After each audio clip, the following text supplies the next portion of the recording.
जय श्री कृष्ण। पूर्व श्लोक में जिस स्थिति का वर्णन हुआ है उसकी प्राप्ति का साधन तथा सिद्ध के लक्षणों का वर्णन आगे के श्लोक में करते हैं।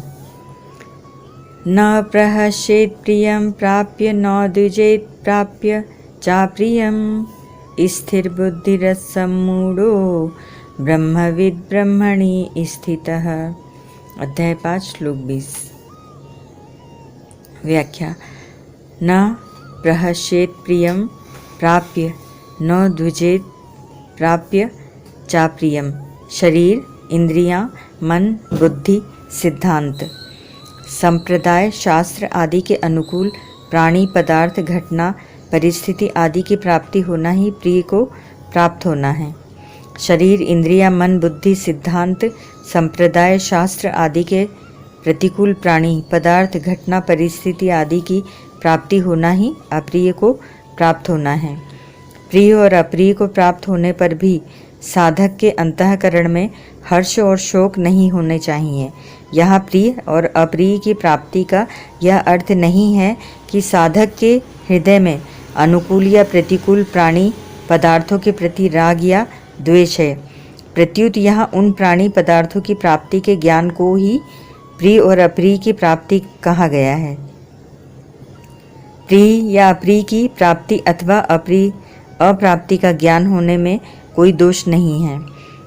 अंतःकरण में उनकी प्राप्ति अथवा अप्राप्ति का असर पड़ना अर्थात हर्ष, शोक आदि विकार होना ही दोष है। प्रियता और अप्रियता का ज्ञान तो अंतःकरण में होता है, पर हर्षित और उद्विग्न करता होता है।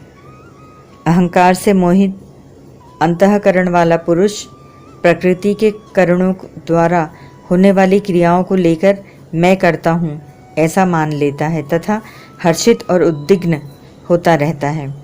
परंतु जिसका मोह दूर हो गया है, जो तत्ववेत्ता है, वह गुण ही गुणों में बरत रहे हैं ऐसा जानकर अपने में स्वरूप में वास्तविक अकर्तृत्व का अनुभव करता है। गीता 3 अध्याय का 28वां श्लोक। स्वरूप का हर्षित और उद्विग्न होना संभव ही नहीं है। स्थिर बुद्धि ही स्वरूप का ज्ञान स्वयं के द्वारा ही स्वयं को होता है। इसमें ज्ञाता और ज्ञेय का भाव नहीं रहता। यह ज्ञान करण निरपेक्ष होता है, अर्थात इसमें शरीर, इंद्रिया, मन, बुद्धि आदि किसी करण की अपेक्षा नहीं होती। करणों से होने वाला ज्ञान स्थिर तथा संदेह रहित नहीं होता, इसलिए वह अल्प ज्ञान है। परंतु स्वयं अपने होनेपन का ज्ञान स्वयं को ही होने से उसमें कभी परिवर्तन या संदेह नहीं होता।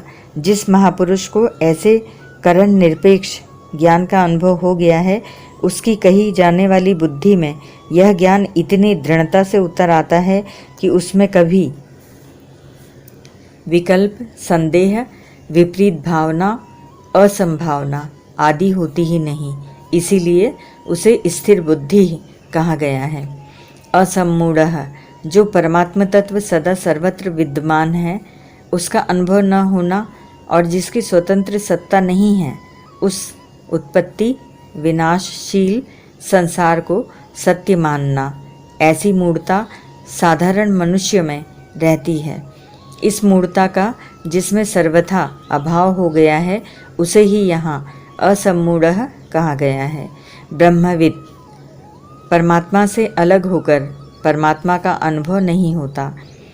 परमात्मा का अनुभव होने में अनुभविता, अनुभव और अनुभाव्य यह त्रिपुटी नहीं रहती। प्रत्युत त्रिपुटी रहित अनुभव मात्र, ज्ञान मात्र रहता है। वास्तव में ब्रह्म को जानने वाला कौन है, यहाँ बताया नहीं जा सकता, कारण कि ब्रह्म को जानने वाला ब्रह्म से अभिन्न हो जाता है।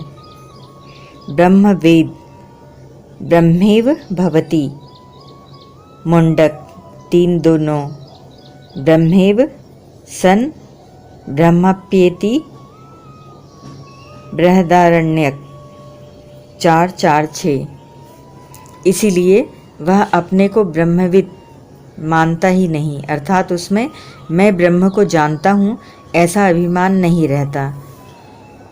ब्रह्मणि स्थितः। वास्तव में संपूर्ण प्राणी तत्व से नित्य निरंतर ब्रह्म में ही स्थित हैं, परंतु भूल से अपनी स्थिति शरीर, इंद्रियां, मन, बुद्धि आदि में ही मानते रहने के कारण मनुष्य को ब्रह्म में अपनी स्वाभाविक स्थिति का अनुभव नहीं होता। जिसे ब्रह्म में अपनी स्वाभाविक स्थिति का अनुभव हो गया है, ऐसे महापुरुष के लिए यहाँ ब्रह्मणि स्थितः पदों का प्रयोग हुआ है।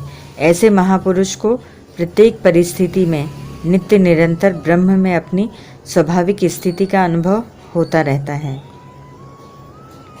यद्यपि एक वस्तु की दूसरी वस्तु में स्थिति होती है, तथापि ब्रह्म में स्थिति इस प्रकार की नहीं है, कारण कि ब्रह्म का अनुभव होने पर सर्वत्र एक ब्रह्म ही ब्रह्म रह जाता है। उसमें स्थिति मानने वाला दूसरा कोई रहता ही नहीं। जब तक कोई ब्रह्म में अपनी स्थिति मानता है, तब तक ब्रह्म की वास्तविक अनुभूति में कमी है, परिच्छिन्नता है, परिशिष्ट भाव। सुषुप्ति और मूर्छा में मनुष्य का शरीर से अज्ञानपूर्वक संबंध विच्छेद होता है, अर्थात मन अविद्या में लीन होता है। अतः इन अवस्थाओं में मनुष्य को प्रिय और अप्रिय का शारीरिक पीड़ा आदि का ज्ञान ही नहीं होता, परंतु जीवन मुक्त महापुरुष का शरीर से ज्ञानपूर्वक संबंध विच्छेद होता है, इसलिए उसको प्रिय और अप्रिय का शरीर की पीड़ा आदि का ज्ञान तो होता है, पर उनसे वह हर्षित, उद्विग्न, सुखी दुखी नहीं होता। उसकी शरीर, इंद्रिय, मन, बुद्धि की परवशता मिट जाती है। ब्रह्म को जानना और उसमें स्थित होना दोनों एक ही है। ओम तत्सत।